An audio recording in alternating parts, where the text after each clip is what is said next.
Hey, welcome back to 2SkeGEEKS. It's your boy Will Call, putting out a show for you because of the fact that it's early in the morning on Saturday. I got some stuff to do.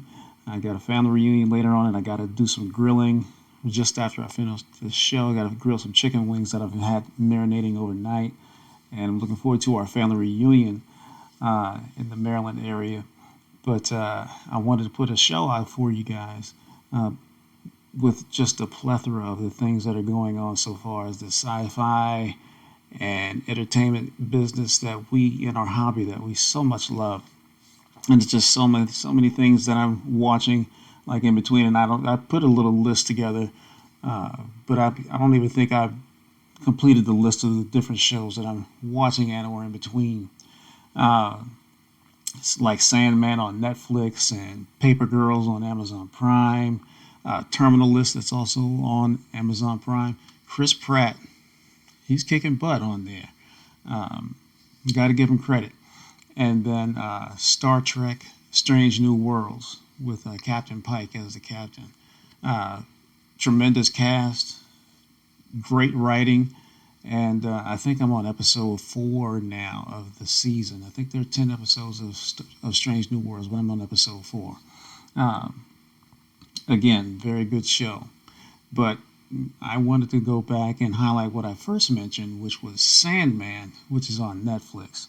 And so for me, Sandman was one of those things that I picked up when I first returned to the hobby at full blast in the early 2000s. And so this is one of the things that got me absolutely hooked. And this is not the first. This is number 4 of the trade paperbacks when they put them in trade paperback. And to let you know how long ago this was, look how young Neil Gaiman looks on the back of the book. But it's too funny how long ago this trade paperback was, and this was in the early 2000s. And I think Sandman probably started like mid 80s or mid late 80s or something like that, and ran for a long time. Probably ran for about 10 years.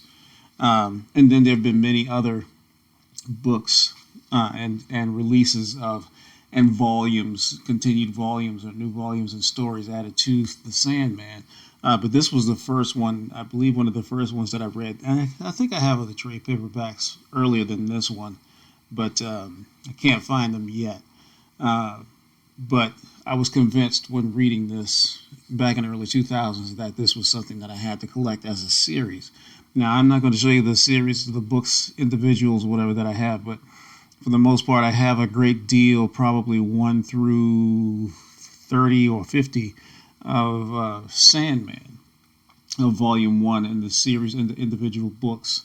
But tremendous book. And I know it's kind of hard for persons to somewhat get into Sandman because the content, and here's Volume 7 of the trade paperbacks. But going back to what I was saying, I know some people, it's kind of hard for people to get into Sandman, the TV series, because of the fact that the content is so mystical, and it delves into not just the mystical, but it's more so how human beings are, what our bodies are, what we are in these bodies in this existence. And as I even struggle to say and explain, that gives you kind of like the idea of why some people are kind of finding it hard to relate to the Sandman, but yet they do relate to the Sandman show because of the fact that it's part of who we are as mysterious beings. Like when you look in the mirror, you can see the body outside, but you can't see what's inside beyond just the eyes and just the face. What's going on behind the eyes, it's a mystery.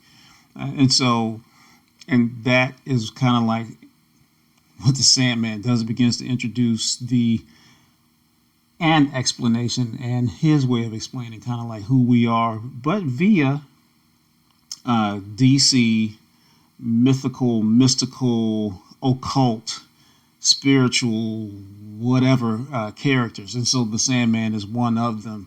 And so you're going to really enjoy, if you want to sit down and get a digestion of how we are as human beings and how we express with each other and how we wish things to be, or how things are, or how things used to be. That's what the Sandman is. I can't explain it any deeper than that, but besides, it is deeply tied to the 1940s Sandman hero from the Justice Society. His name is Wesley Dodd. It's related to Wesley Dodd, but since the Sandman is a god, or they don't want to call it a god, but they call themselves the Endless. And so I'm just going to show this real quick because this is volume 8 that I picked up from way back in the day and I read. But I want to go back to when I said the Endless Ones, and that's even going to the this book here, the Sandman Endless Nights. I'm trying to get this where the reflection, and you can still read it, but since it's gold, I think that might be about the best it's going to get. Since it's gold, it's playing with the lights and your ability to read the cover of the book. But this is Sandman, the Endless Nights, but they are called the Endless, the race of beings that really represent aspects of ourselves like desire and death, and in this case Sandman is dreaming. And so these are all aspects of who we are as human beings, and who knows how really long we've been around, but as long as thought has been around, then you get an idea kind of sort of where the Sandman is going.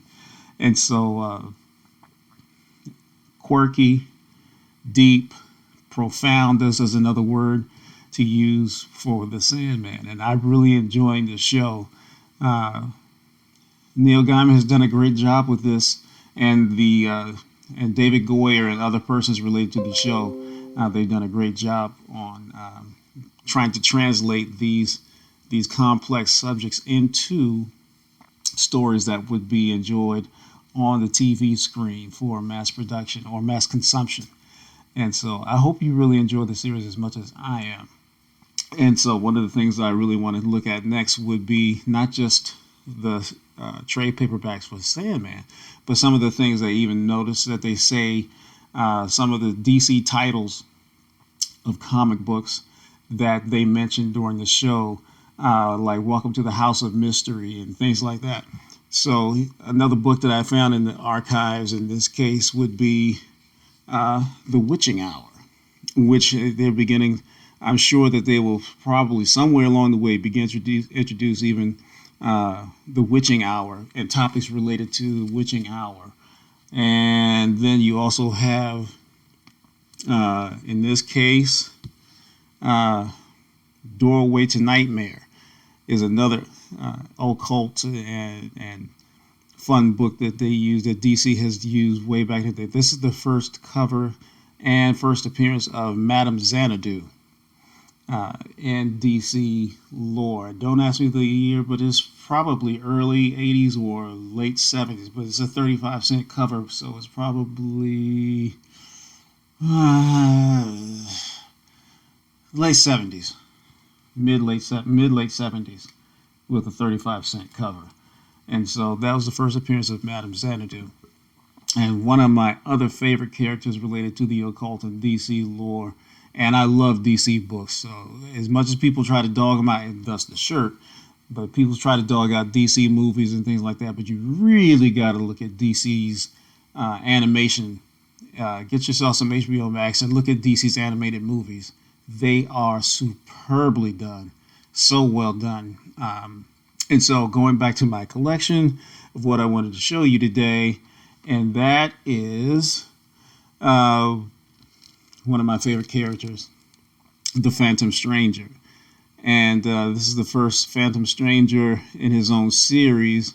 It's not the first appearance of the Phantom Stranger, which I'm going to show you shortly, but this is his first series on his own.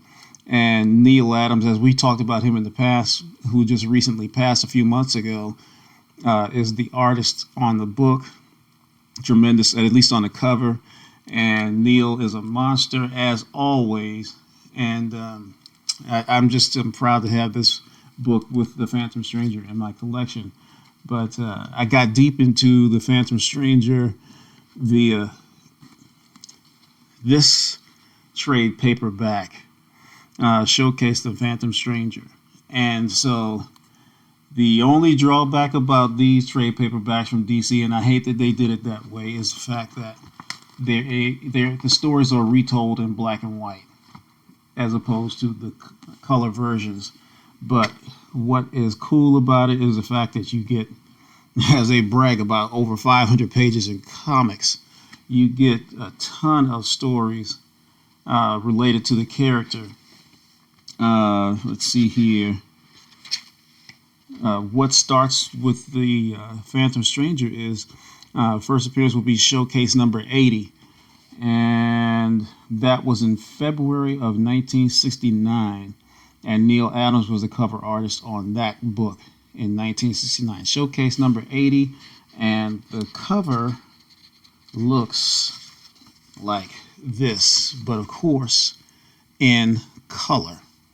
I'm trying to bring that up so you can see it. But this is the first cover of an appearance of the Phantom Stranger. And so, again, it's showcase number 80, and if you want to try to find it to enhance your collection, the value of your collection, do yourself a favor and pick that up. And so now I'm going to move subjects and moving away from DC and go towards some of the trailers and things that we've seen recently that I'm really excited about on the Marvel side, in particular Marvel / Star Wars. And so, Disney and Marvel and Star Wars they're over there, they're making some noise. And so Star Wars is the one thing I want to talk about. And so the book that I've related to the series is coming up again next year, because I saw a trailer. An article. I saw an article regarding Dave Filoni's excitement about the first completed show of Ahsoka with Rosario Dawson, and saying that in viewing that first show of the first completed show of Ahsoka with Rosario Dawson, said it was like a religious experience. And so I'm excited about it. And you guys have seen this from my collection with the first appearance of Ahsoka in Star Wars Clone Wars. You've seen this I brought this to you before. But I'm really excited about being able to see Ahsoka in the Star Wars, in her own show and series on Disney Plus. If Dave Filoni is having a religious experience with it, I can't wait to see where they're going to go with this story. It will be exciting, and it's going to be a great thing. So I would recommend not only going back to watching on Disney Plus Star Wars Clone Wars to see the young Ahsoka, but then you go to Star Wars Rebels, and also you want to pick up Star Wars Rebels, and what's the other one? I can't remember what the other one, but those will go into with Ezra Bridger and Kanan. Kanan the Last Jedi, Kanan the Last Jedi is the name of the book. In this is the comic book that Ezra Bridger is announced in, and that would have Ahsoka as an adult, and that also brings in Ahsoka. And folks dealing with characters like Darth Maul. Am I saying that correctly? Yeah. No. She deals with Darth Vader. Forgive my misnomer on that. I my misrecollection. So, but she deals with Darth Vader from the time that she is a young Padawan, and she's Anakin's Padawan, to the time that she's an adult. And Anakin has already become Vader. And so this was going to be really good to see Ahsoka as an adult and I guess the past, and how she grew up and what we've seen in Clone Wars and Rebels and how that all ties in together. Okay, and so other things that we and characters that we expect to see from Ahsoka possibly would be this dude right back here in the blue, Thrawn, Admiral Thrawn.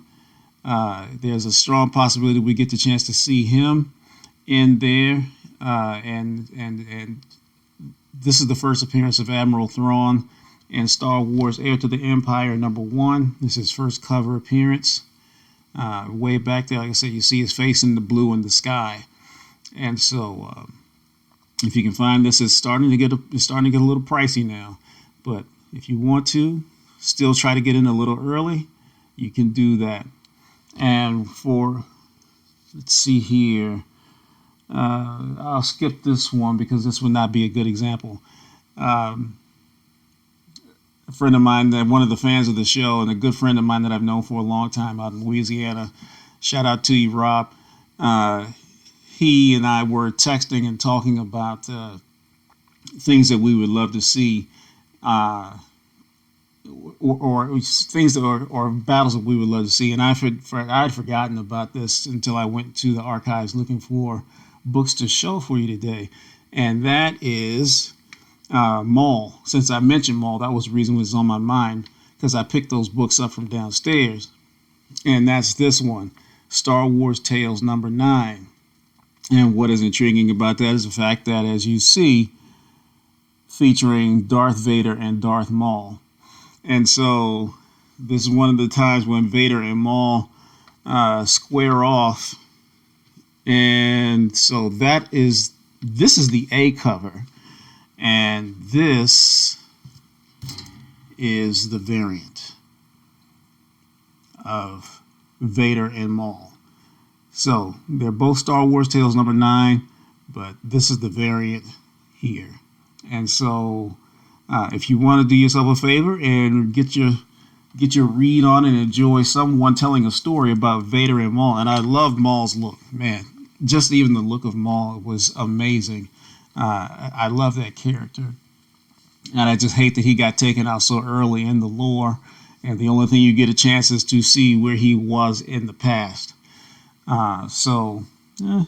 It is what it is. You get a little short short telling with Maul, because we know he's terminated in the first trilogy of the Star Wars movies, in which I hate they did that, but it is what it is. And so, but you can find books that tell the early stories of Maul. And so now I want to change subjects from Star Wars and then go into trailers again, and more Marvel goodness, and that is that doggone Wakanda Forever trailer. Amazing. Do yourself a favor and watch it. I'll try to put a link to it in the description for this show, and I'll also put a description for the Ahsoka article that I read as well. I'll try to put that in. I'll put that into the details for the show, so that way you guys can see how to read that article about Dave Filoni's religious experience with Ahsoka. But anyway, going to Wakanda Forever. I don't know what's going to happen, as we will all be shocked to see. But of course, we know Shuri is going to be involved in the show. How deeply, we don't know, and what role, we don't know. But I'm still excited about it. So one of the things that I loved about Shuri would be on the upcoming from her own comic book series, and I love this movie variant cover for #2.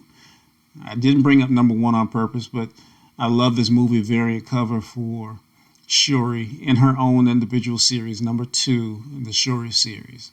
And this is the movie variant cover. And as you see in the upper right corner would be what the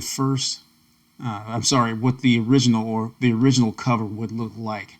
It's a more of an artist painting rendering of Shuri, but This is the movie variant cover.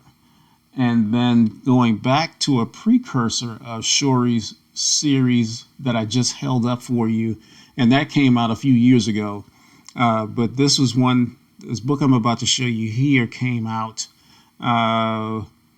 after Black Panther Volume 3, I believe Volume 3, and that is Claws of the Panther, another Shuri solo series. And this is the variant cover for Claws of the Panther. I have the full run, and it's only like about 3 or 4 books in the story. But do yourself a favor and try to cop this one as well. It's a very good book, very good read, moderately priced now, so still it's not too expensive. But Shuri, of course, is getting more and more expensive as we get closer to the release of Wakanda Forever. I'm sure these books will begin to creep up in value. So do yourself a favor and try to get it now, or you'll see what happens after the movie. Maybe Shuri's role is reduced. I don't know. We cannot predict. But there's a possibility that you might be able to get a little cheaper after all the hype. You decide where you want to go and how you want to invest your money. And the last one I want to mention so far as Wakanda Forever is, again, we've had this book and I've shown you this book in the past, and that is first appearance of M'Baku, the Man-Ape, in Mighty Avengers, number 62. M'Baku, who has definitely played a role in the first Black Panther movie, and he's also played a role in the Avengers movie, and I'm sure we will see him again in this Wakanda Forever. As most likely there will be some type of battle for the throne or fight for the throne or whatever the case may be, or try to figure out who would be the best fit in for T'Challa, who, as we know, as Chadwick Boseman, who died. Rest in peace, my man. Rest in peace, my man, Chadwick Boseman. But we surely miss him in that role. My personal opinion would be they need to recast the role so T'Challa and his stories can be told. No disrespect to Chadwick Boseman at all, and I'm sure he would probably say the same. But yeah, those stories and those movies need to keep being told. The T'Challa stories are amazing. There's just too much lore out there for it to end with the unfortunate passing of Chadwick Boseman. Okay, last trailer discussed, kind of, sort of. Last trailer discussed would be what's coming up on Disney Plus very soon. In fact, it might be this upcoming weekend, I believe, and that is She-Hulk. But I've already shown you She-Hulk number 1, but what I'm going to show here is the first team up in Hulk number, come on, glare, go away, 282. This would be the first team up of Bruce Banner and Jen Walters, the She-Hulk. And so this is one you can still get somewhat affordably for now. I'll call it moderately priced for now, but you can get your hands on it and do yourself a favor while the getting's good, because I'm sure there will be some type of team up between Bruce and Jen as the Hulks in the series, and this book will take an increase in value. So recommend you get it as soon as you possibly can. Hulk number 282. And then I'm going to briefly bounce back to Star Wars because I forgot to show something. And this is just, I'm going offshoot because you guys normally don't see me do these, but Rogue One. And so of course, we know that trailer is already out for Star Wars, with the Andor series coming out very soon, I believe in September. I think it's this 3-part series going to be released, And so this is the character from Rogue One that died. They might do a little spin up to her, or maybe re-show her, because the Andor story is the precursor to the Rogue One movie. And so I'm excited about the Andor series. It looks incredible. The graphics look incredible. And I believe that will be a fantastic story that has nothing to do with Tatooine or the Skywalker family or anything like the sort. It's the precursor to, and shows you why the rebels are fighting what they're fighting the Empire. I'm really looking forward to that and helping us to understand the Star Wars universe better. And please forgive me for going back into the Star Wars and going out of series with this show. I'm not quite flowing as smoothly as I would like it to. And then lastly, just want to show you things that I picked up. Mail call, I should say. I'll call it mail call. How about that? Part of the show. And so these are some of the things that came in. And it's the same book. And this would be Strange Tales, number, 148. It's the same book. And the significance to me is the fact that this is the origin of the Ancient One. I got 2 copies of it. It's still very inexpensive for a book that was probably made in 1968 or 69. It's still very inexpensive. You can still get it for a very reasonable price. But I love the Ancient One, and no, that's not the Ancient One in the back, but this one has the origin again of the Ancient One. And so I just wanted to have that in my collection. The one I showed you is the better of the two copies. And so I will put these in Mylar and rebag and board these in Mylar, and I'm going to do a little sidebar on that because Mylar, this is the back. These are Mylar backs and Mylar paper bag. I don't have any Mylar bags here with me, but they show the books a little bit better. They preserve the books a little bit better. They're a little thicker, but the full back collection of Mylar bags and boards is what I'm going to use to collect these.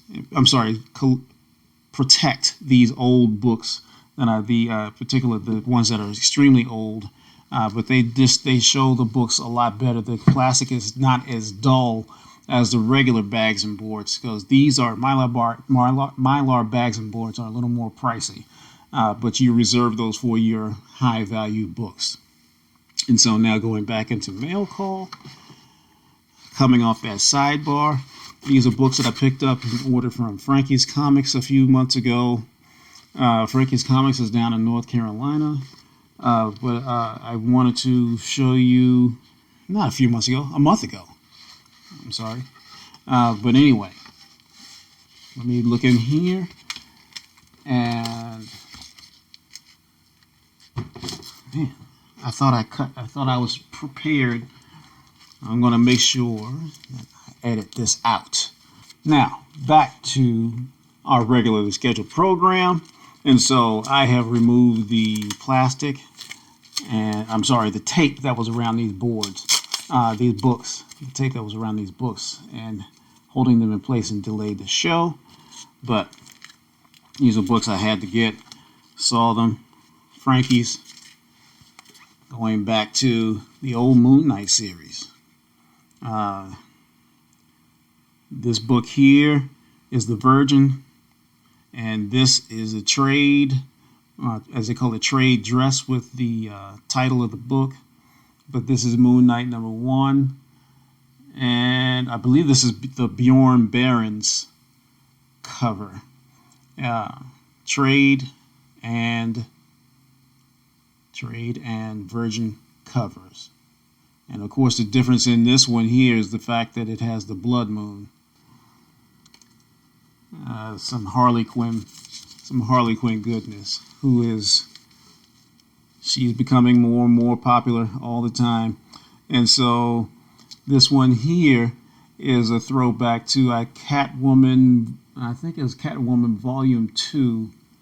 I think it's Volume 2, where Adam Hughes, an Adam Hughes cover, I think it was like number 53 or 54, something like that, where Catwoman was doing her little mug shots. And this one here is a foil cover with Harley and Ivy. Both of them I really enjoy. These are cool covers. Oh, and the artist on this one is Babs Tarr. Babs Tarr is the artist on this one. And going back to this one, it's Adam Hughes. You can tell because his initials are right down there at the bottom. A.H. Adam Hughes. And so, yeah, he went back to redo his own work with Harley. And last mail call, and this show is almost coming to an end. So the last mail call book that I have to show, and it's still stuck in there, so don't worry about it, would be New Warriors, #1, Volume 2 of the New Warriors. And why I bought this and the significance of this book to have in my collection is the fact that it is another appearance of Namor's sister, Namorita. And she's sitting kind of like smack dab in the middle, right about here, in the kind of like turquoise color character. And so I'm excited about that and the value of this book going up a little bit more. Now, this is, again, New Warriors Volume 2. There is a Volume 1 of New Warriors to be seen and to be obtained. And Namorita is in that as well. But insofar as the Wakanda Forever telling, because we know we will see Namor in Wakanda Forever. We've already seen him in the trailer. There might be something related to Namorita. She might be somewhat make an appearance or a cameo or whatever in that movie. It's a possibility. So, and it might be somewhat related to that story. Who knows? Again, this is all speculation. And don't shoot me in the booty because I told you something that didn't come true. But that book that I just showed you for New Warriors #2 is coming up in value due to its connection to Namorita. And the last thing I want to show you as we get ready to sign off would be the last figure. And with the figures that I bought, I want to let you know how to save some money. The one that I showed you with the Rogue One, picked it up from 5 and below. So you can get these figures from 5 and below. Just be on the lookout for them when you go through there. Don't discount a discount store because you can find some goodness in there for the hobby at a low price. This is where I found this one. And then for the last thing I'm going to show, found at Best Buy. If you didn't know, because I didn't know until trying to buy things to cameras and lights to help do this show from Best Buy, that guess what? They do action figures for, in this case, Marvel.